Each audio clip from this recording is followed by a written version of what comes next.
on in and find your seats.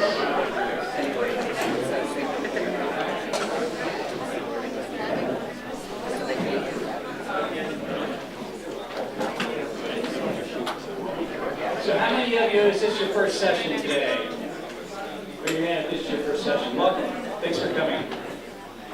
We're going to do the first sessions again, so we're going to do the speed sessions though. I'm just kidding.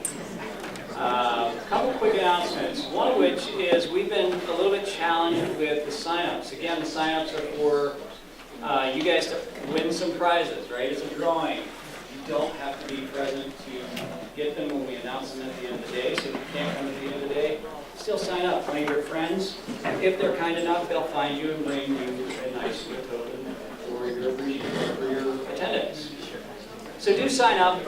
What we are going to experiment with, you'll see some numbers on each table. Those numbers are going to kind of help us, okay, if I'm table 1, I want to hand off the sign-up sheet to table 2. If you're table 2 and you're done, and that's to table 3. Does that make sense? So hopefully that'll kind of help guide us, because we're like, do you guys have it? Do you guys have it? You know? So trying to alleviate some of that confusion. We'll see how that works. If you don't get a chance to sign up, no big deal. At the end, find Colin. Colin, wave. Everybody look at Colin. Hi, Colin. Everybody say hi, Colin. Hi, Colin. So find Colin, and he will get you hooked up to sign up for us. Make sure you get signed up for the possibility of winning a little gift. Okay? Also, we failed to mention these little hashtag. But it's not an at symbol. Yeah, it's not that symbol. That's the wrong one. What is it? Who knows what it is? But spell that. Yeah, it's one time AT, not the at sign. It's the actual word at. So how many of you are on Twitter? Yeah.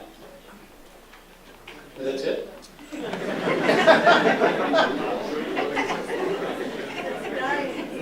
Is it dying? I just got on! Figures! So if you're so inclined and you're on Twitter, use one time at Agile Camp with the AT, not the at sign. Show us some love out there in the social media space. What else? What other announcements do I need to make? How's everybody doing? Did they have a good lunch? What a nice day. What a nice week you guys have ordered up for us. Thank you. Pretty good weather for October. Most importantly, yeah, you're right. So those newcomers, you guys have missed out on some of the best jokes that you will ever hear. Given that, I'll find you. Given that this is a kind of a pirate theme, we're going with some pirate jokes, and I'm trying to keep them clean. But I gotta tell you, if you want to hear some really funny ones, come see me. Because those are not the ones I'm going to share with you. What does a pirate steal in his spare time? Arr!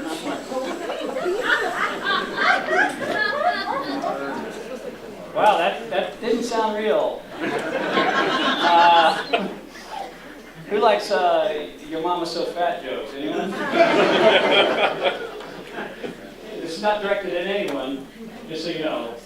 Your mama's so fat, her favorite pirate is Chips Ahoy. How am I doing? No? You want me to leave? Is it time? Is it time? You're eating into my time, is what you're doing. So, guys, real quick, the last thing, when we get done, when Kyle is going to go through his Built for Failure talk, when he's at the end, show him your love, but also share with him some feedback, and we'll put up that slide. Those of you that have been here, you know the drill. Those of you that are new, talk to someone that's been here. They'll help you out. Cool? All right, enjoy. Can you guys hear me okay? Is it go through? Because I can't really hear it from this way. Also, the other question I wanted is, like, if you're in the back row, can you read this at all? Just, okay. My eyes must be going really bad because I was struggling earlier. Okay, I just wanted to find out because I want to know whether I need to read every line in the slides or not. I know how much everybody appreciates that. Before we kick off, I just want to tell you my name is Kyle Wilson. Yes, it is spelled K-E-I-L. I won't get into the years of torment I've endured by being called Keel or Kelly or Keith. But it's pronounced Kyle, and I am an applications architect with Nelnet. I'm with the Shared Systems team, which is part of the Shared Services group. But before that, I've been there for about a year. Before that, I spent years doing IT project management and application development, going back 20 years. My experience in Agile stretches back to 2002. Where I started using Agile concepts to manage application development projects that I was leading because of all the failures that we were having in our projects. So I've kind of come at this naturally over a number of years. In 2008, I started managing projects full-time. In 2012, I got my Scrum Master certification and kind of just became an Agile guru. I can just say that. I'm a big advocate of it, so I've been around it a while. Before I get into the next slide, which will come here in just a second, I also want to touch on something. A lot of the concepts that I'm going to talk about today came from a book called Artful Making, which none of you have ever heard of before, but it's on the sheets that I dropped on the table. This book came to me because in 2013 I managed a small application development group that was struggling with sales. And my boss at the time said, look, I need you to explain Agile to our customers. Explain it to our customers. Find a book that tells them what Agile is. You guys aren't laughing, and you don't know how preposterous that is, right? I mean, it's very difficult to understand Agile. This book was the best one that I found. And it really is a comparison of how a theater group works in a way that is similar to Agile teams. So I would encourage you to search it out, find it, and read it. The Built for Failure concept that I put together started with this book.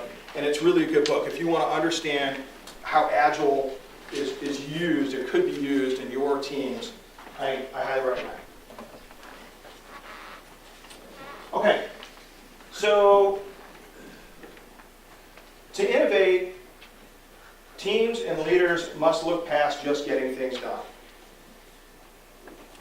So the idea here is that if we're always focused on just getting things done, how do we ever improve?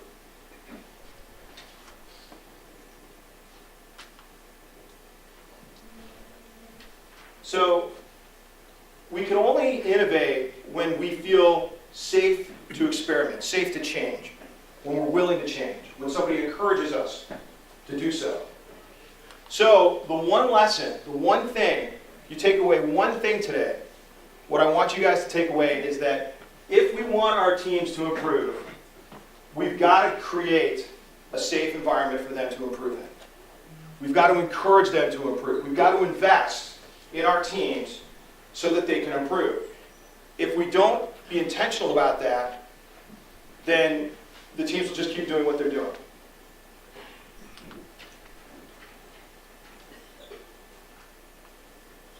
So, if we accept that we want to improve, does anybody not want to improve their team?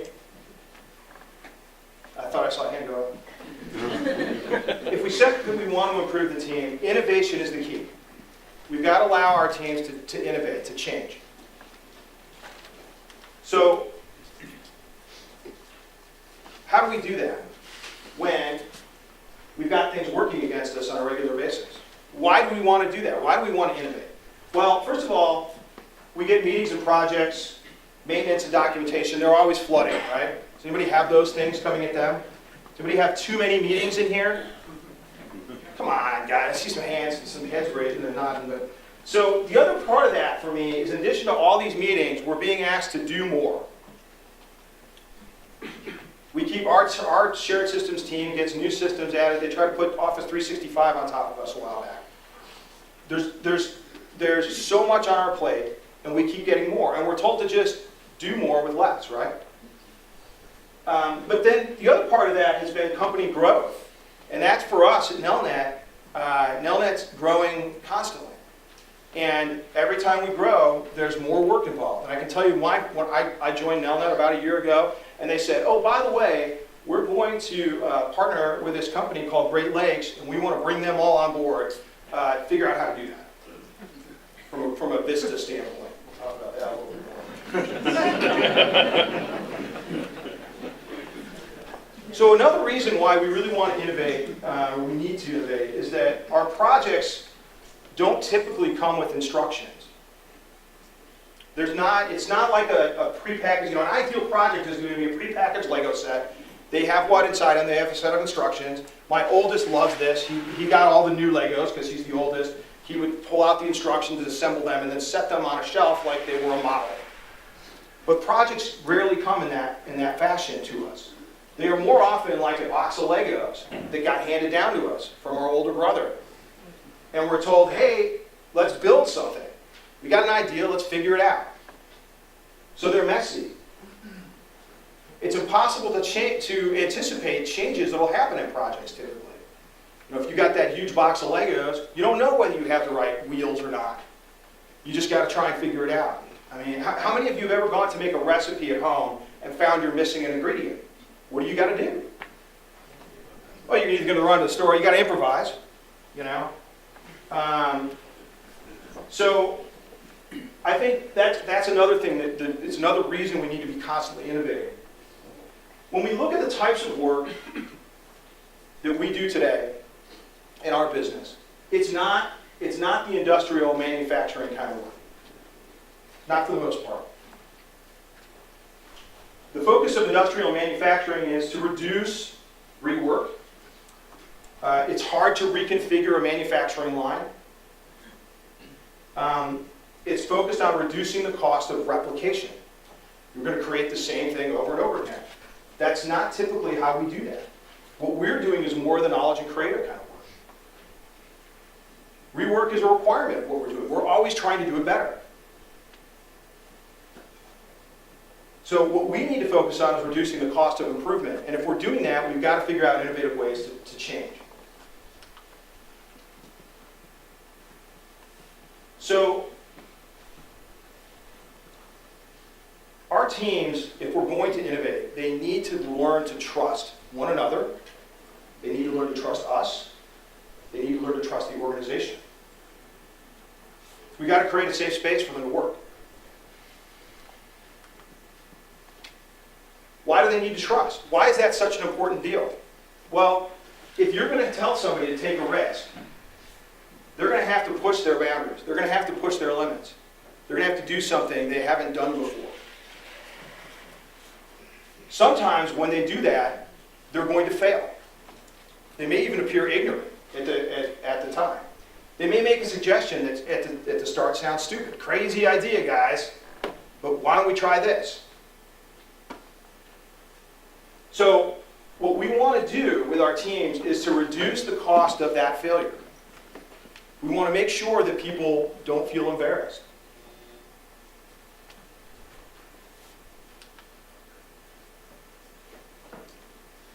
So I'm going to ask you guys a pretty simple question. I would assume almost everybody in here went to high school, right? So we're going to ask a basic high school math question. We all had geometry at some point or another. Tell me can somebody who knows, raise your hand, if you know what the Pythagorean theorem is. All right, you guys, smarty pants, you put your hands down. Now, what I really want to know is who in the room thinks they know the answer but didn't raise their hand? Who thinks they know the answer but didn't raise their hand? Why not? Wasn't 100%. Why not? I was just late. Late. Somebody else, why not? Saw another hand going. Why didn't you volunteer? You thought you knew it, but you didn't want to answer it. Why not? Anyone else? What's it? Fear of failure? I wasn't positive that I knew it. Wasn't positive that you knew it? Which means what? I mean, wasn't sure, wasn't positive. I didn't want to take the risk that I didn't know it.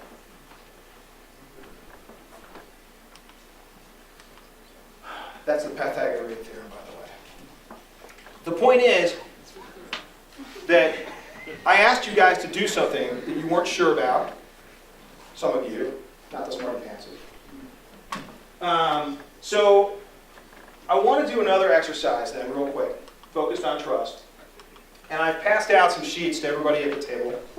I'm not sure about the table in the back. Did you guys get any? Okay. So if you have extra sheets at your table, will you run some back to the table in the corner back here? Sorry guys, I missed you. I printed 120, thinking that would be enough, but I've learned that there may be more than 120 people here. So if you feel like you have enough at your table, share around. Just ask the table next to you if you have enough.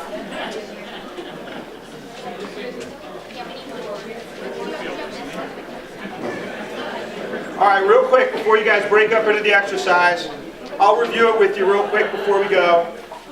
So, but the larger sheet is the 12 Agile principles. That's going to be part of the exercise. The small sheet is the exercise. It's the same thing that I've got up here, which I printed because I wasn't sure everybody would be able to read it from across the room. So here's what I'm going to have you guys do. I want you to break into small groups. Your tables are probably good enough, but maybe you want to take larger tables and break them in half and share, because we want it to go fairly quick. Break into small groups. And I want you to talk about how you failed recently. It doesn't have to be work-related. I want you to talk about what you learned from that failure. The lesson can always be found. And then I want you to use those Agile principles to kind of tie into, what might you have done differently next time using the Agile principles and that. And then don't worry about number 4. We'll talk about that. Also, think about as you do this, something you might want to share with the whole group. If you learned something really cool when you were talking to somebody, something you might want to share with the whole group. And let me start out, guys. I'll give you just a quick example of what I'm talking about here. So, a failure I recently had. You guys, I heard some chuckles earlier. Who's familiar with Vista? You all should be familiar with Vista. My team is responsible for Vista, the technology part of Vista. So we recently, as some of you may know, upgraded from version 4 to version 7. It did go as well as we hoped, especially for folks here at Great Lakes. So that was a problem. So why am I sharing that all with you guys? Well, here's the deal. We really went to a lot of extra effort to set up test environments. A series of them. 3 test environments, as a matter of fact, that we deployed to. We set them up, and we went through them one at a time. Perfect. It was great. And when we got to the end of that 3rd testing session in UAT, we thought, this is going to go smooth. It's going to go great. And then we deploy it to prod. And I learned something that I didn't know, and that is that none of our test environments had the F5 server pooling set up. So instead of, this kind of, we've got these 2 servers that are doing the load balancing, they're supporting one another, we didn't test that at all. And as you can imagine, it caused us problems. So when I look at the 12 principles, and I thought, and trust me, I thought about this quite a lot over the last couple of weeks. In retrospect, Agile principle number 12, we probably should have set up a test environment that more exactly replicated production, right? And that's part of the reason you have a UAT environment. It's a rehearsal for production run.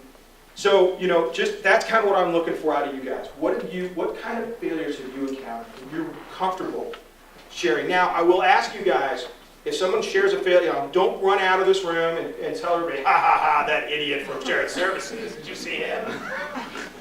We need to trust one another, all right? And I'm trusting you guys that you won't, come back later and get me fired because we screwed up this deal. But you need to trust one another too. So if somebody shares something with you, use your discretion about it. All right? Okay, guys, break apart. We're going to do about 10 minutes, and then we'll come back together, okay?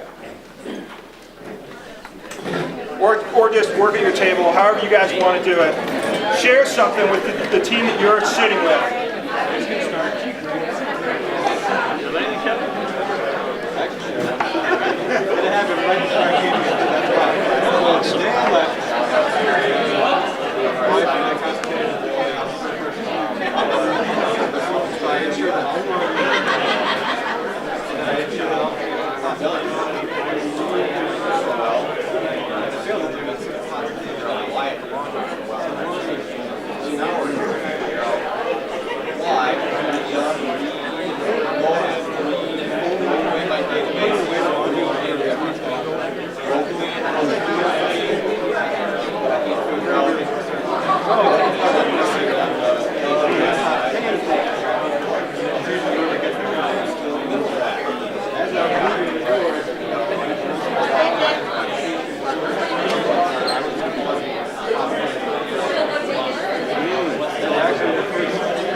Let's take about 5 more minutes, guys. 5 more minutes.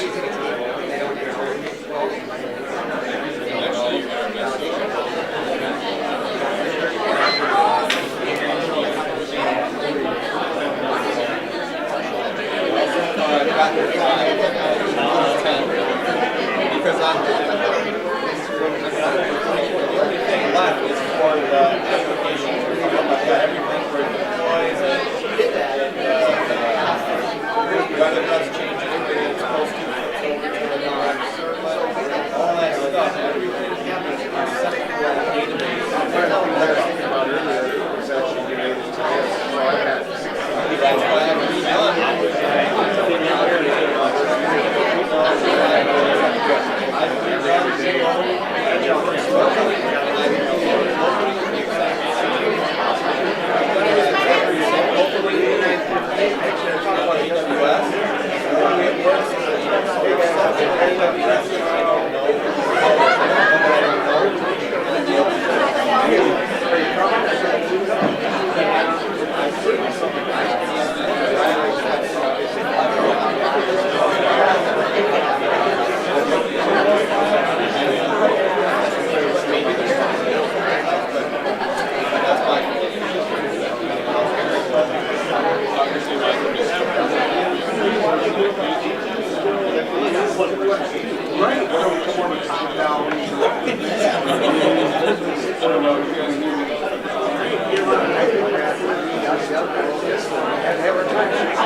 The list is too long, but I'll just start with one. I think Alan can probably relate to it. We had a contractor that came. I wouldn't say she wasn't not doing the work. She wasn't a senior level person that was reporting yet. And kind of the whole team knew that. They said it. But nobody really approached her, tried to see if she was aware of that. So, she rolled off the team, and just looking back,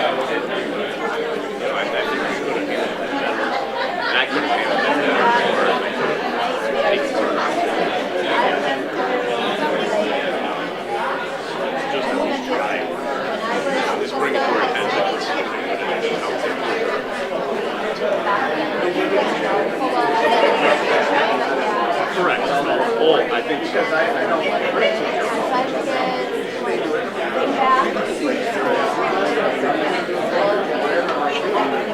guys, let's finish up the stories, finish up the discussion, start to bring it back together.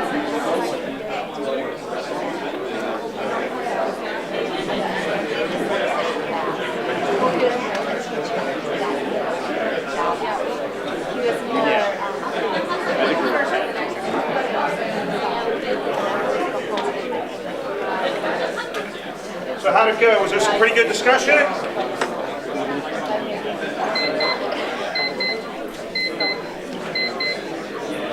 You guys have some pretty good discussion? Yeah? So, how many of you were able to see how an Agile principle on that sheet applied to the story that you were discussing? Were you able to put that two and two together there? Just a couple of nods. Anybody want to share that experience? Share how that worked for you? Anybody want to share something they've learned while they were talking with their neighbors? Don't be shy. It's a big group, but we're all friends. Yeah. Everyone is learning from their failures, so we should almost seek them out. Everybody's learning from their failures? Yeah. Yeah. Did anybody find they learned something today during the discussion that they hadn't thought of before related to their failure? That was one of the things that always, other people's ideas always give me new insights into my failures. Anybody else want to share something they discussed or learned?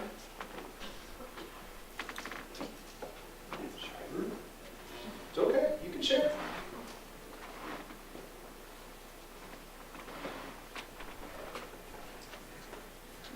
I can stand here until someone shares. Here and then here. For those of us that were in the first session about expectations, that's one of the things that came up was just not a good communication of expectations. And that, in many cases, led to the failure. Yeah, so the lesson you learned this morning is helping you already kind of today in that discussion of that. Communications was the problem he was talking about. Hector? A lot of what came from our failures that we learned from it is that there are other people that may have had the correct answer, and we just didn't reach out to them first. Yeah, that's a really good one. And so we're going to talk a little bit more about how to enhance that. He said that other people could have helped prevent the failure if we just reached out to them first. And so, we'll talk a little bit more about that. Thank you very much. Yeah, go ahead. Just a real quick thing. I think that we realize that in a committed personal relationship, we're committed to continuous improvement. And some of us aren't really there yet in our professional relationships, and we're afraid to be honest in a retro. That to really grow, you have to face your failures and have to say out loud, hey, this didn't work so well, did it? What can we do better? Yeah. And I think some of us are greener with the Agile environment are still accepting, yeah, we have to be that committed to the team. We're going to be honest with each other. Yeah, honesty is difficult sometimes. Brutal honesty. Right. Was anyone surprised to hear me stand up here and say that I failed on the Vista implementation? I mean, it's pretty obvious to everyone, isn't it? So, I think that's one of those fears. It reminds, actually, that's a really good point. And it reminds me of something that years and years ago, I used to play a game called Airsoft. It's like paintball, basically. And I played with a guy who was a sergeant in the Army. And we used to, when we would play, when somebody started getting shot at, they'd hide and they'd stay as quiet as they could and try and be invisible. But guess what? In that engagement, the enemy knows exactly where you are because they're shooting at you already. And what he taught us was, look, they already know where you are. Yell for help and we'll come and help you. Your teammates will come and engage that person. And that's kind of like the same, it's just like what you're talking about. And what you see on a lot of teams so often is, I'm in trouble, I better bury myself under my desk and work until I figure it out. So it's a really good point. Thank you for sharing that. So what was the point of this exercise? Some people don't really love to share like this. But I really wanted to highlight the differences in the approaches of these two things. The math question versus this question about failure and trust. So when I asked the basic math question, what were some things that I was doing? As I asked that question, I said how simple it was, right? So I'm judging you before I even asked. Oh, you should be able to get this, no problem. I asked you in front of everybody, right? I asked you in front of everyone without any preparation at all. I blindsided you. Did anybody study math before they came over here? No. I didn't know what the Pythagorean theorem was when I came up with the idea, guys. I had to look it up. I also didn't really tell you why. Isn't it kind of weird me asking a math question in the middle of this Agile presentation? Doesn't really make sense, does it? By comparison, with these small group discussions, first of all, I did everything I could to encourage you. Please share. Other people are sharing. We're all going to share. I led with an example. I broke you into smaller groups instead of having you stand up in front of everyone who you don't know and tell that story. I hope I provided pretty clear instructions and I set boundaries and guidelines. 10 minutes, here's what you need to talk about. You see the difference? It's about building trust. And these are little things. These are little things that we can do in our teams to encourage, to foster trust. And trust is kind of the foundation of admitting failures to your team and asking for help.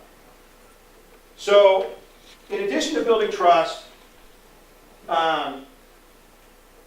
there are, hey, I can't see my notes anymore. Hang on just a second, guys.